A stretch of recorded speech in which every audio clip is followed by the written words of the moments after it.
loulous, bienvenue à Chaque soir une histoire. Aujourd'hui, je vais vous raconter Chasser le naturel.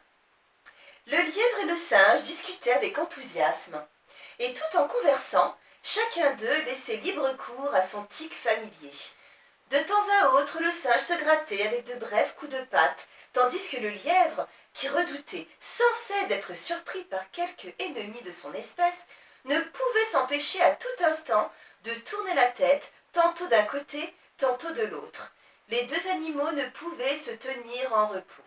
« Il est extraordinaire, vraiment, fit observer le lièvre au singe, que tu ne puisses laisser passer une minute sans te gratter. »« Ce n'est pas plus étonnant que de te voir sans arrêt tourner la tête dans toutes les directions, riposta le singe. »« Oh !» protesta le lièvre. « Je saurais bien m'en empêcher si j'y tenais absolument. »« Eh bien, voyons si tu pourras y parvenir.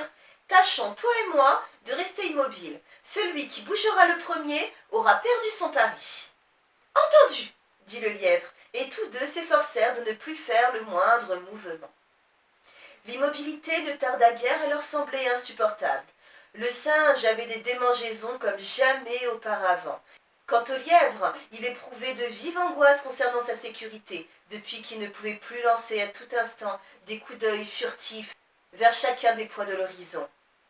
À la fin, n'y tenant plus, « Au fait, dit-il, notre pari ne nous interdit pas de raconter quelques histoires pour rendre le temps moins long. N'est-il pas vrai, frère singe ?»« Assurément, répondit celui-ci, qui se doutait de quelques stratagèmes de son compère, et comptait bien en faire son profit en s'inspirant de l'exemple qu'allait lui donner le lièvre. « Eh bien, je commence, dit ce dernier. Figure-toi qu'un jour de saison sèche, me trouvant dans une vaste plaine, je courus le plus grand des dangers. »« Tiens, s'exclama le singe, il m'est arrivé la même chose. »« Oui, poursuivit le lièvre, je vis des chiens accourir vers moi en aboyant. Il en venait de tous côtés, à droite, à gauche, devant moi, derrière moi. Je me tournais de ce côté, j'en entendais par-ci, je n'entendais par-là, et par-là encore. » Et tout en parlant, Sire Lièvre, comme entraîné par son récit, mimait ses inquiétudes en cette fâcheuse situation et regardait dans toutes les directions auxquelles il faisait allusion. Le singe, aussitôt l'histoire du lièvre terminée, commença son récit. « Un jour, dit-il, je fus assailli par une troupe d'enfants qui me pourchassèrent à coups de pierre. J'en recevais ici, et encore ici, et ici, et là !» Et il indiquait chaque partie du corps qu'il nommait ainsi d'un geste précipité qui faisait cesser l'impérieuse démangeaison.